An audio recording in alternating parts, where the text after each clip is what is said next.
house will devour you.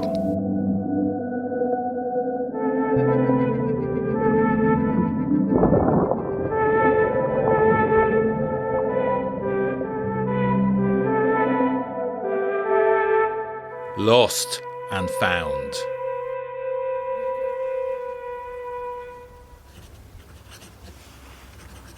El Khaga, Western Desert, Egypt, 25th of February 1926. Dear John, it was wonderful to receive your letter from the desert. How many deserts does this country have?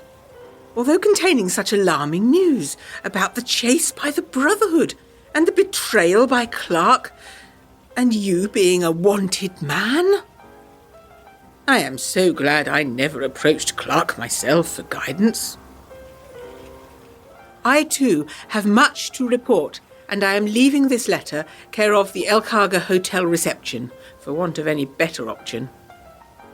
Tomorrow, our camel train, supported by some little motorised half-track vehicles, which will carry our heavy loads and water tanks, sets off for the Hungry Tomb.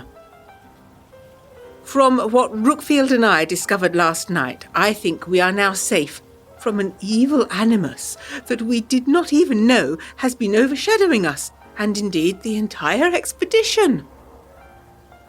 John, please don't be disheartened reading this. I am nervous, terribly so, but I refuse to let my fears overwhelm my rational thoughts and if you got my last letter, you will know that I, somewhat foolishly in hindsight, decided to leave the hotel last night for dinner in a desert pavilion with Malcolm and Mabel Whitten. It should have been strange to me that I agreed to go, given that the day had already been full of tiring journeying, and the hotel, while Spartan, was at least a solid structure with ovens and a cook, and that Dr. Rookfield, and possibly Irina too, would be my dining companions. But at the time, all I could think about was that I was going to ride a camel on my own for the first time, and that it would be wonderful to dine with the Whittens. It was difficult to know how to dress without any riding gear, and I was glad I now owned a pair of harem pants, which I matched with a fresh white blouse and a baby blue pullover I had from the sea voyage, as I'd heard it gets cold in the desert at night. Mounting Camellia, as I've named my camel, was a bizarre experience. The camel kneels down from the front, and you climb on in that position, whereupon she upends herself, and you are spirited aloft on her back, hoping not to tip over her nose if she is at all uneven in her movements. I felt very excited as I set off on Camellia in a vaguely northward direction. The last embers of the setting sun were low over my left shoulder, and the intense orange, reds and purplish shades of the desert sunset mingled with the clear turquoise and deep ultramarines of the night sky ahead and to my right. Once my eyes were used to it, it was exhilarating how well I could see in the half-light, although it did not dispel a slight nagging sense of unease which I could not pin down. It was not difficult to see the direction of the pavilion, as there were many dents and ruts in the sand, as though large items had been dragged along by the half-tracks, the traces not yet obliterated by the wind-blown sand. While I thought I was totally alone, I could hear a dim singing in my ears, a persistent thrum that would not stop, and I wondered if it was an effect of the wind or something else. I tried to convince myself it was not real, when all of a sudden it was interrupted by a distant, then closer sound of pounding hoofprints. Elizabeth! I had scarcely time to be alarmed before Dr. Rookfield came galloping up beside me on another camel, and I have to admit looking rather dashing, like Lawrence of Arabia in dark blue tasselled scarves flying out behind him and bandanas tied tightly around his svelte frame. He overtook me and swerved into my path, forcing Camellia to such a sudden halt that I nearly went over her head. Elizabeth! He gasped. Thank all the gods I've caught you in time. What's the matter, Hugh? I asked him. Didn't you get my note? Of course I did. Malcolm had invited me to dinner as well, but I'd already declined. It seemed a bit extreme for him to get himself a camel and come out into the desert at twilight just because I'd declined our dinner arrangement. Maybe he was jealous that I had accepted the invitation and he had not. I was unsure what to make of it, but he continued, Malcolm and Mabel are not what they seem. You are in great danger, Elizabeth. Going to dinner with them would be like signing an execution order. I was about to challenge this exaggeration, but it was taking all my efforts to restrain Camellia, who vocally resented this interruption to her gallop, and I was left temporarily at a loss for words. I remembered the words in your telegram, John. You are in danger. And how someone had tried to harm Mabel with the spiked drink on the boat. Had it been Rookfield? I had only his word that he had arrived separately to Luxor, and I had only seen the poisoner's hand, and a gloved one at that. I said nothing, feeling for the first time afraid of this agitated man, and let him continue. I've checked my sources, and the real Mabel Whitton died in an accident 5 years ago. In her place is, what, a ghost? Something worse? God knows, Elizabeth, but you said yourself that it was after tea with Mabel when Irina started acting so strangely. You can't meet this woman on your own until we know what is going on, what she is. Before I could protest these bizarre allegations against Mabel, I must have let loose my grip on Camelia's halter, for she suddenly swung past Rookfield's camel and shot off along the path we were headed, presumably towards the Whitton Pavilion. Rookfield had no choice but to follow. But Camellia had the bit between her teeth, and with Rookfield having lost the element of surprise, there was no stopping her. We continued along the rutted track until we could see some canvas tents in the distance, gleaming whitely in the dusk. One was larger than the others, and I could only assume this was the Whitton Pavilion. Finally, Camellia ran out of steam, and I was able to bring her to a halt. With a huff, she sat down with that peculiar seesaw motion of camels, and I half fell, half slid off her back, but gripped her tightly by the reins. Rookfield urged his camel down and dismounted too. We looked about us. There seemed to be no one about, but someone had assembled this tent village, so I doubted it would stay that way for long. Here, said Rookfield under his breath, hustling us over to a hitching post, onto which we were able to tether both camels. From within his robed attire, he pulled out a letter written to him at Luxor from, I shuddered to see the letterhead, someone at the Society of Esoterica in London. I recalled his connection with that place, and Roland too. It occurred to me to call for help from the Whittons, but at the last moment I remembered the debt we owe Hugh Rookfield for his assistance with you and George and Lily, and stayed silent. Skip all this, he said gruffly, pulling away the first page or so. This is the key bit. He struck a metal lighter, from which flickering light I was able to read a dreadful story about Mabel being the life and soul of the party until she was drowned in a tragic boating accident 5 years ago. Apparently, Rookfield had known her in those days, but he says he had completely forgotten. They say age will do that to you, but he is not that much older than you or I, John. The wind blew a sudden last gust, nearly taking the pages from me, and Rookfield's lighter guttered and went out. In the sudden darkness, I was very confused. In my head, I heard the reproach from none other than the veiled lady. Foolish girl! It was true about Irina's odd behaviour, and I remembered how Sir M did all he could to avoid his wife or to put her down in public. I realised what should have made me slightly uneasy about the evening invitation, the cosy togetherness of the hosts, Malcolm and Mabel. Normally Sir M looked at his wife like he detested her. Had he somehow known there was something wrong about her, but been unable to act? "So how—" I began, but Rookfield put his fingers to his lips and pulled me to the back of a nearby tent into deep shadow. There was the sound of scrunching feet in the area near the larger tent, and a brief dialogue in Arabic. I fancied one of the voices was Sir Malcolm himself. We paused, and the voices moved off. It was not silent, for I was still aware of the irritating singing in my ears, even though the desert wind had dropped with the dusk. Rookfield was snaking his way behind the tents, 3 or 4 small ones, and then to a larger one, which I realised backed on to the Witten Pavilion, and was presumably the Wittens' private quarters. I followed. This last tent was lit from within by a lantern, and the entrance flap was slightly undone.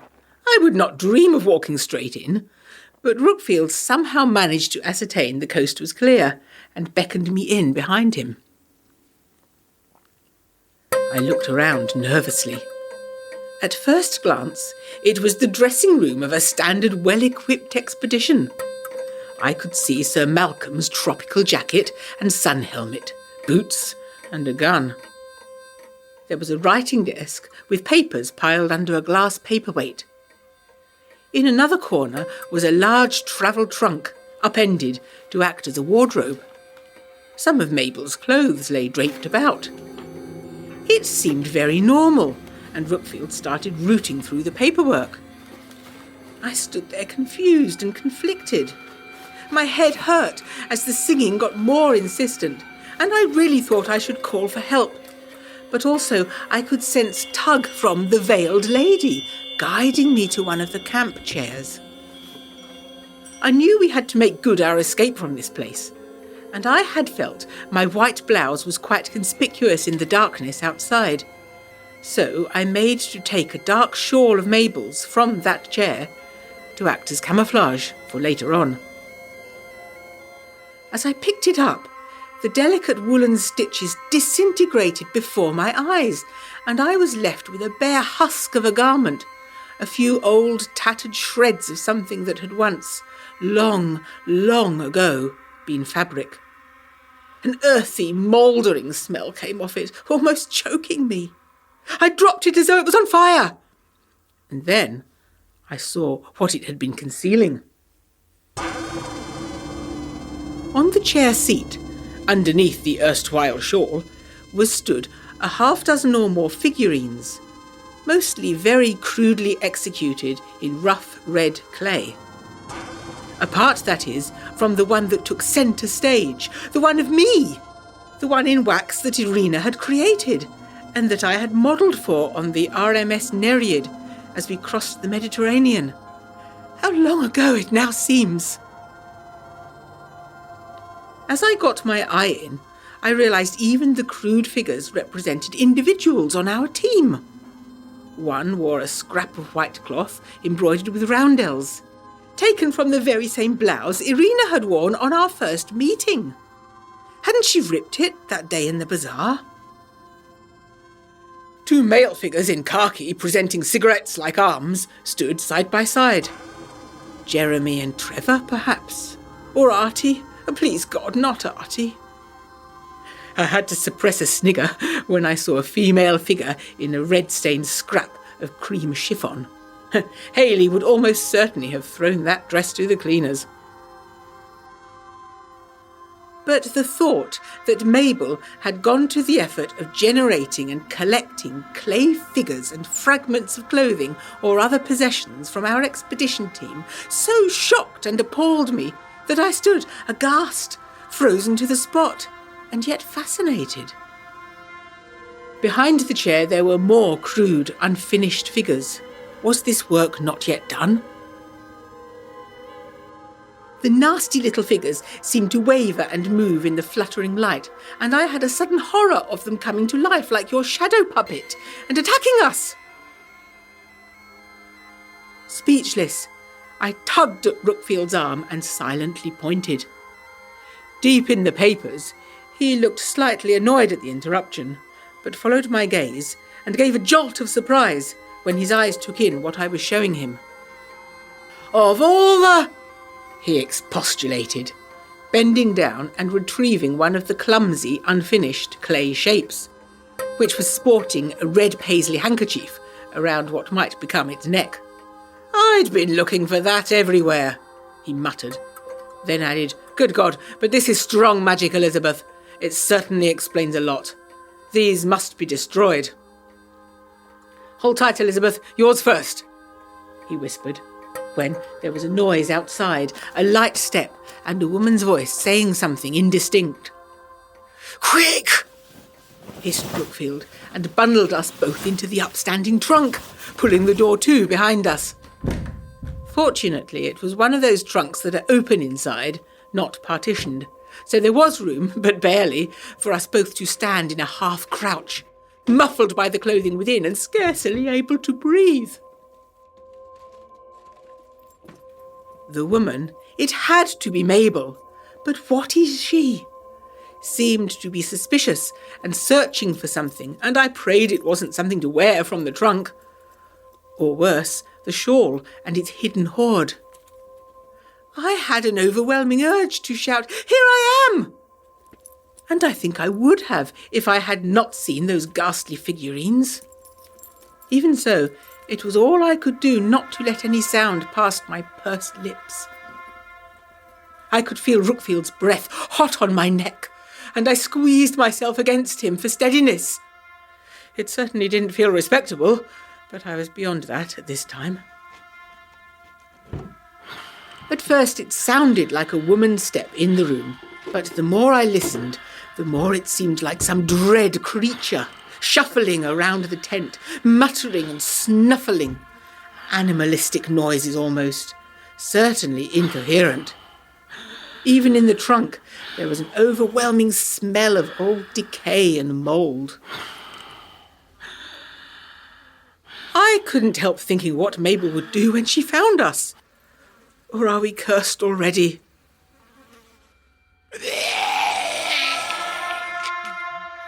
Then the creature was suddenly outside the trunk, sniffing distrustfully with rasping breaths, its stink competing with the strong camphor odour within the trunk. I had a desperate, fatal urge to leap out of the trunk and embrace the thing. My head felt like it would explode with the pressure. Or am I no longer cursed? I found myself seeking the guidance of the veiled lady, saying, "You have done a great magic." And in my eyes I pictured myself on the hill at Clatbury in that cold December dawn. Dimples was waiting patiently for me then, and I had the curious thought that she and Camellia might get to know one another. I don't think I have the stamina for too much esoterica, so I had to will myself to think of great magic rather than quadruped tea parties. Rookfield and the clothes all the while squashed tightly against me, generating a pungent mix of sweat and mothballs, which I tried hard not to inhale. Finally, the creature moved away. With a curse, in a completely unfamiliar, but probably archaic tongue, and the sound of furniture being overturned, the occupant left the tent, a gust of new air flapping the papers. Rookfield and I both breathed a sigh of relief and let the trunk inch open of its own accord. There was a lingering smell of decay and something else, a faint complex aroma of vanilla, cloves and possibly bitumen. Rookfield went straight over to the chair and without further ado picked up Irina's sculpture of me and tried to smash it against the metal arm of the chair. Being made of wax, it did not shatter, but instead distorted into an amorphous blob. I felt a searing pain in my head, in my guts, in my legs, and I sank down onto the ground. But the singing in my ears was suddenly gone, and I felt suddenly alert, clear-headed, more so than I've been for weeks.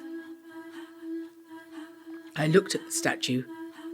It was in pieces, just waxen lumps. "Let's go," he said, violently smashing his own figure and taking a sheaf of papers. "Get to your camel and I'll follow." It was harder than before, now my eyes had become used to the light, but I kept the veiled lady and the great magic in my vision, as well as the thought of Camellia and Dimples perhaps having a little race over the Wiltshire Downs. And finally I made it to the hitching post at the outskirts of the encampment. Rookfield came running up behind me, and I could see that the tent we had so recently vacated was aflame. We both mounted in haste and rode off. "I knocked over the lantern," said Rookfield. "It'll look like an accident, but we've no time to waste. It would be good to get back to that poor excuse for a hotel and the goat tagine before anyone spots we've gone." I thought this was a tall order, but we did, miraculously, seem to get away undetected, while the camp guards concerned themselves with extinguishing the fire. It felt like no time we were back in El-Khaga and our camels handed over to their herds. Sitting in the hotel dining room, there was still time for the dregs of the goat curry and Irina, lighting a cigarette and seeming very much her old self. "If this is a Nubian town, as they tell me," she said languidly, "give me Ezbekia any night." Rookfield smiled ambiguously and said as an aside to me, "Glad I added some lighter fuel to the mix in that tent. And some hexes of my own making, to ensure all that malicious arcana is eradicated for good." "Surely those figures were Caribbean magic, rather than Egyptian?" I asked, as perhaps surprisingly this had been bothering me. Rookfield answered, "The ancient Egyptian magicians used figurines to curse and put spells on their victims too. These sort of ideas repeat through cultures. At the end of the day, Elizabeth, the esoteric and the divine are seen from our own limited human perspective. When we touch the divine, we leave our fingerprints behind, and over time shape it into the gods living and dead. They are as mutable as our desires." He raised his eyebrows. "I'll bet you didn't know that the Christian God once had a divine wife. There's actually a convent in England where the Sisters of Asherah still secretly worship her." This discourse was all too complex so late after the evening's adventure, and I attempted to excuse myself to go to bed, but Rookfield pulled out the sheaf of papers he had taken from the tent and proffered them to me. "You have some homework to do before we set off for the Hungry Tomb. Your sharp eyes will make short work of that," he said. So, after dinner, here I am in my room, and I believe Rookfield and Irina may be having a late evening stroll together, while I work by candlelight to decipher what looks like some old diaries of Sir Malcolm Whitten's. February the 10th, 1922. Ages ago. I talked to a man today who told me my grief was unnecessary, that the gods can give back that which is lost. I have a new purpose. I will succeed in this as I have succeeded in everything else. May the 16th, 1924. The Brotherhood of the Veil have revealed more than they intended. I am convinced I now know where the Hungry Tomb is located. I just need to come up with the grounds for an excavation license and we can start. Soon, Mabel, soon. October the 31st, 1925. Gosh, that was only last autumn when you went to Waterford, John. An auspicious day for the start of the dig. The men have staked out the site and commenced our initial explorations. The ground is flat and easy and guarded by a cliff to the west. November the 20th, 1925. We have dug up most of the damn valley to no avail. We dig on. I will not be thwarted in this. December the 14th, 1925. I was jolted out of my sleep by the very ground shaking, followed by a roaring noise and the shouting of the men. The earthquake is a sign, but of what? I admit I am in despair and thinking of calling it quits on this blasted enterprise.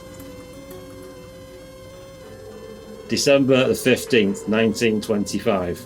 We have found it. One of the men came into camp today shouting excitedly.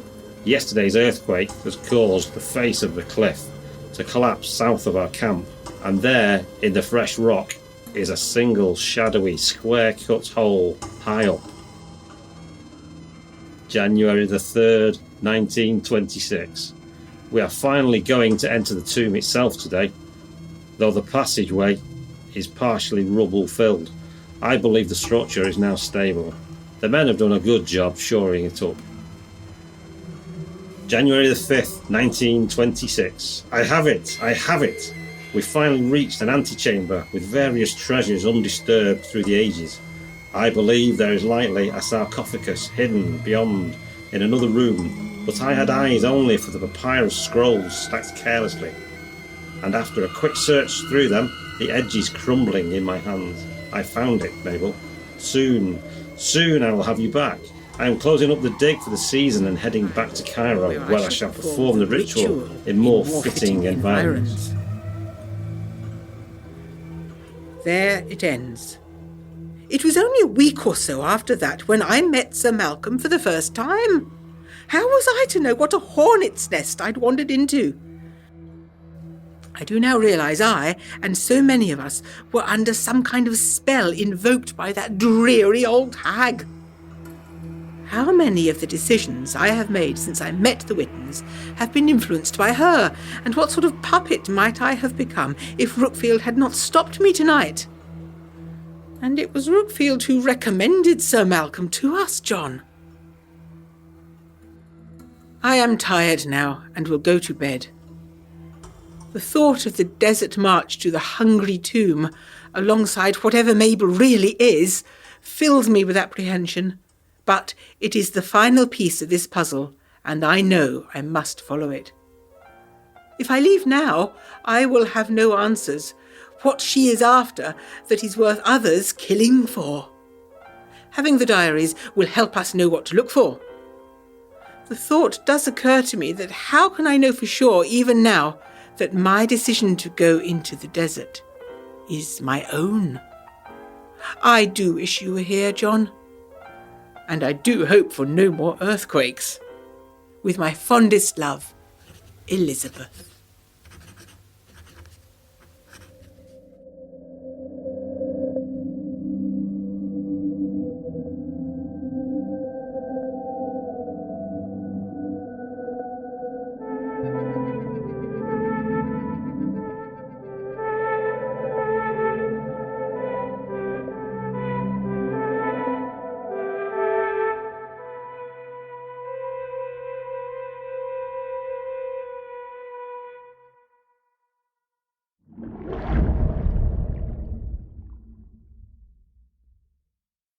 If you have enjoyed what you've just listened to, please subscribe, review or share to help us flourish.